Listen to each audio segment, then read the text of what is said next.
Press coverage with Glen Suitor. It's for Bronco Plumbing and Heating, where professional service is guaranteed. They'll treat you right. 781-2090.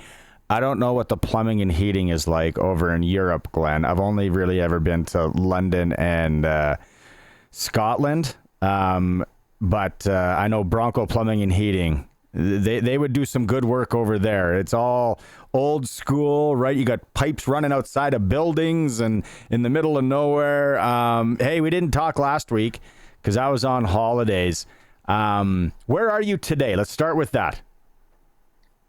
Well, just today, took the train. By the way, if we could get some sort of train system like happens in Europe, that could take us from here to Calgary in 4 hours or whatever, like fast trains, this is the way to travel. I mean, we spent the first 7 days in Rome, and today just arrived in Florence, Italy, and took the train, not flying into Florence.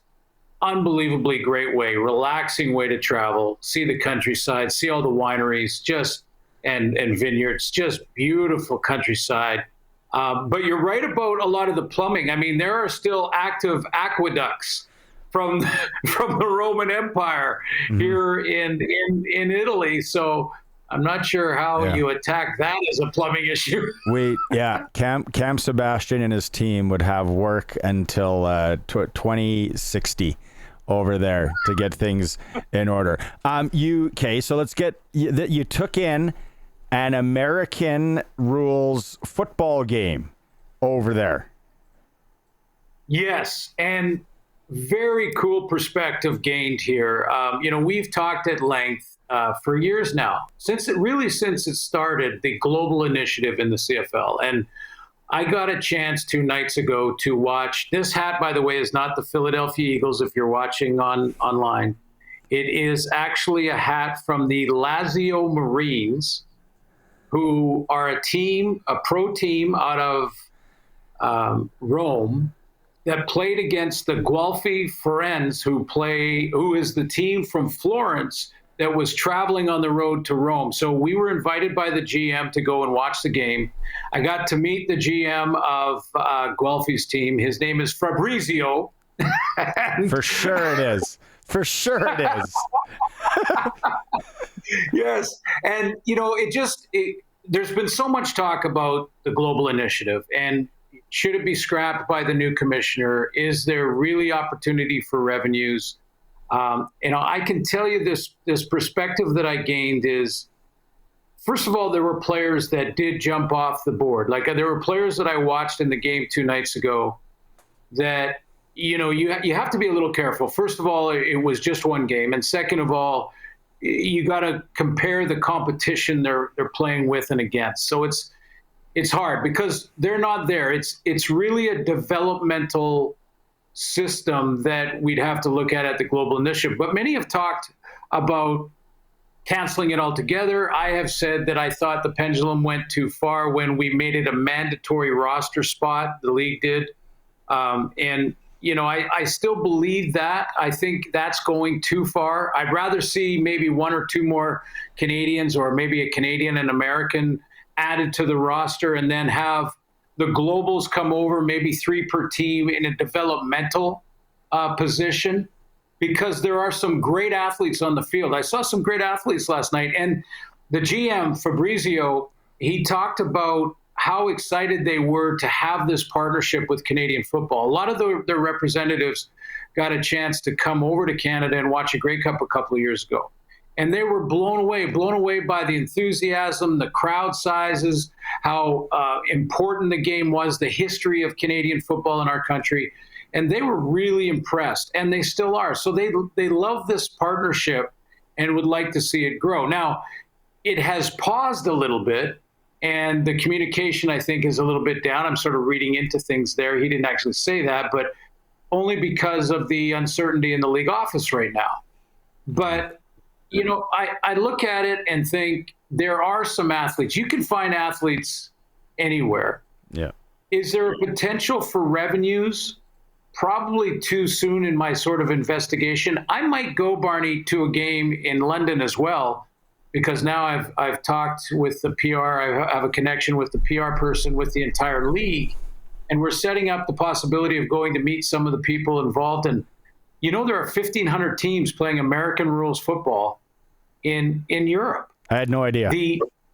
In London, there are 7 divisions.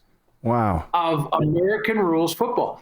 And we were talking before we came on that maybe could there ever be a chance for 3-down football to be played in Europe? And I asked the GM about that, and he said that discussion happened a few years back, that Randy Ambrosi had meetings and they talked about what the possibility of maybe Italy playing 3 downs instead of 4 downs and having a better, a simpler and easier transition to come over in the global initiative. And they said that talk was interesting, but they just didn't see it logistically happening because a lot of these teams in Europe have been playing 4-down football for a long time, like since the 60s. And again, surprising to hear that. Okay, so that is fascinating, and we're learning so much here on the Sports Cage about this. Now, what age group are we talking about that you watched yesterday? Then the second part to this is how do the players get acclimated to American football? Like, I'm sure they don't have it in schools.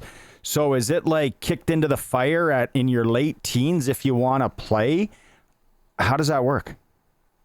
Well, I think one of the sort of vehicles to get them to tackle football is a massive flag football program in Europe. So that's really good. In fact, we were talking about the Olympics with Fabrizio, the GM, and how we're both excited to see the growth of football in general in the world when it becomes an Olympic sport in 2 years in LA.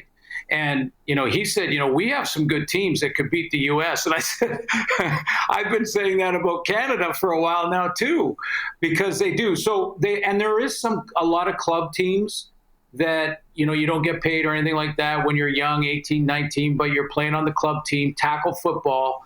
And then you get to this, I don't want to call it semi-pro because I think to them it's pro football, but it's that next level. To answer your question on age group, the 2 teams I watched, which was the number 1 division, they were 19 to about 28 or 30. So you're talking about the guys who come out of college, don't go anywhere in the NFL or in North America in the CFL or NFL.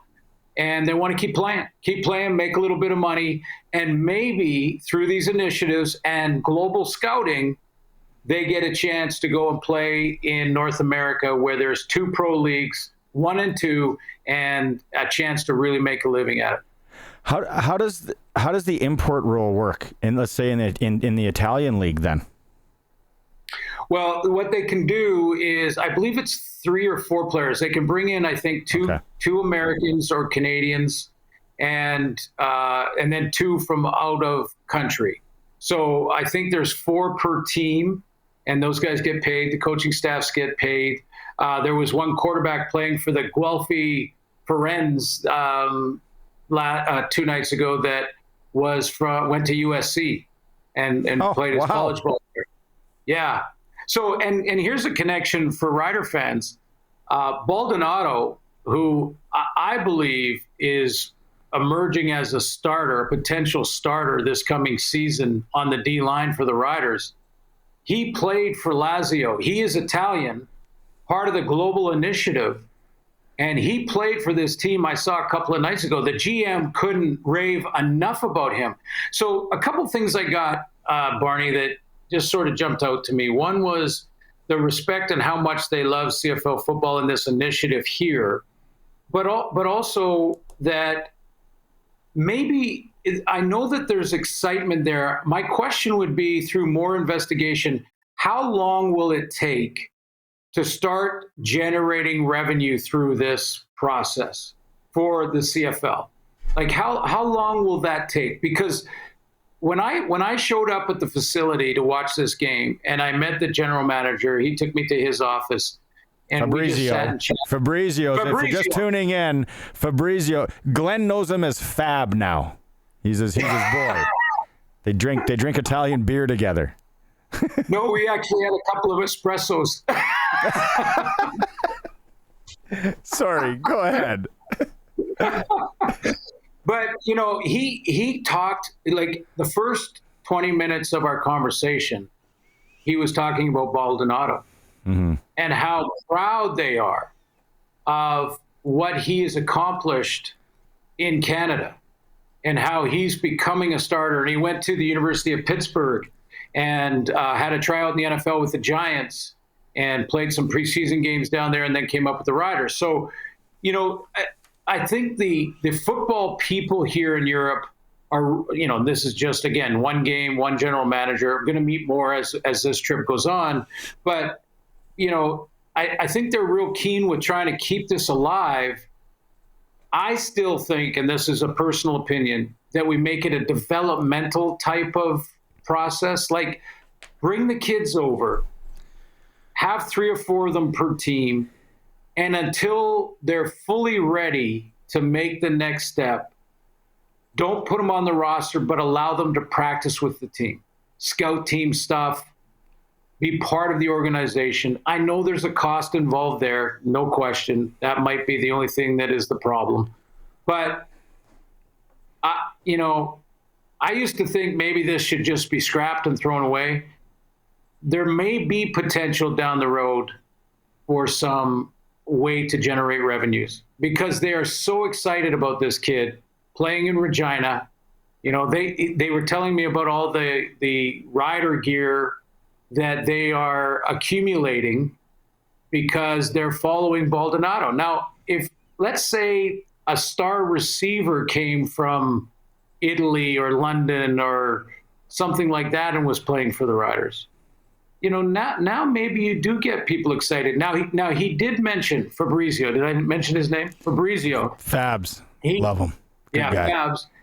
He did mention, Barney, that the NFL has now really leaned into Europe big time. Now, when they play their games here, they sell out immediately, obviously.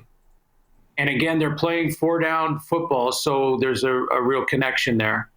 But he said, as far as just the growth and the organization and you know, making those calls. Now, budgets are completely different, so it's not fair to compare that, or to blame anybody for that. But I think it's worth keeping. I still don't think the mandatory roster spot, I still think that's too far at this moment.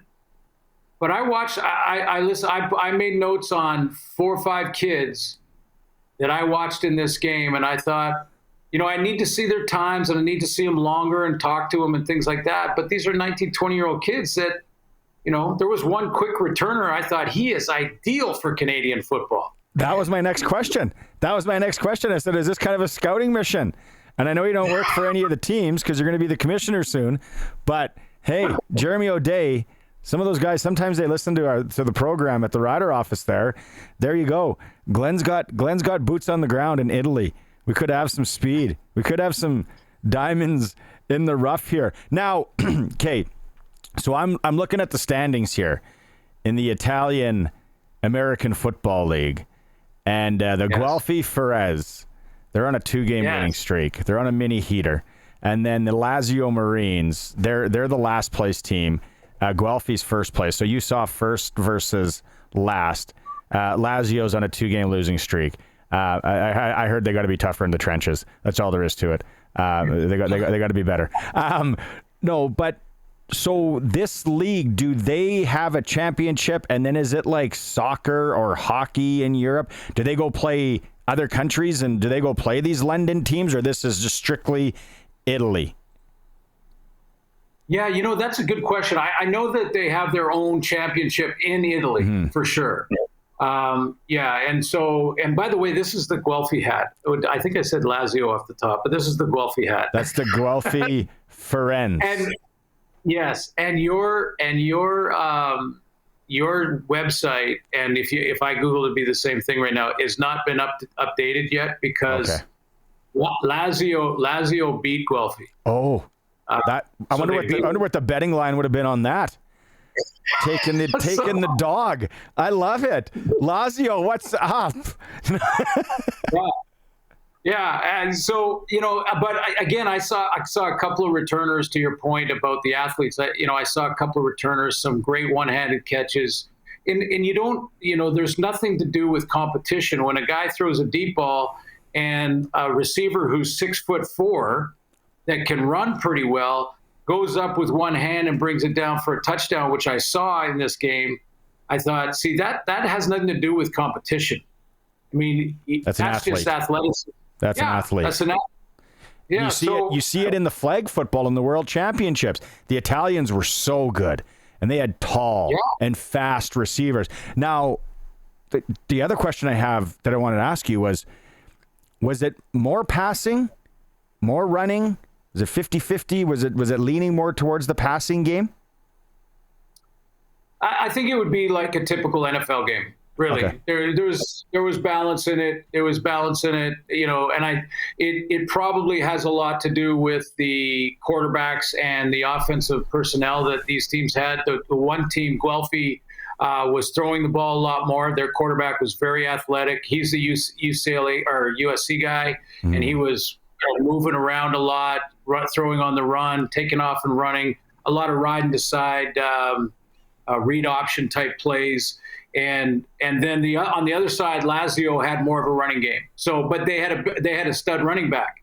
So, yeah, I think that would all depend on their personnel. But you're playing 4 downs, the same field size, all the rules are the same, and officiating still sometimes as frustrating as any other league you watch. Can we get into the command center? Is there a command center? Is it just 2 guys drinking espressos, having a cigar? There's no command center, but I would say that and we have some fun because they were so impressed with our crowds and things like that, and there really wasn't a huge crowd or anything. It was sort of half of a stadium with, I don't know, maybe 5,000 fans in there or something like that. But, so like Toronto, or maybe a bit more than Toronto. Yeah, or an Ottawa hockey game, maybe.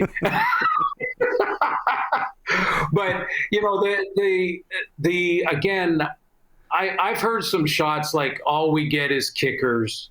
I've heard some shots like, I think one of the GMs in the CFL years ago said, when this was first beginning, said, we're going to have to teach these kids what a 3-point stance is, how to come out of a stance. And that's just unfair. That's just not true. Their football gets more and more sophisticated. They get better and understand the nuance of the game more and more every year they play it. I use the word ignorant there, right? Yeah, no question. Obviously, they didn't come over here and see it. And I'm so glad that I did, because it gives me a great perspective on how hard these kids are working, how athletic they are, a lot of them. There are some that I looked at and went, that's going to be a kid that this will be as far as he goes. And how many of us playing beer league hockey have said, I had other ambitions, but this is as far as I'm going. Exactly. It's very similar. It is. Okay, so where does the trip go next? Like, what for you? We're gonna catch up on Thursday.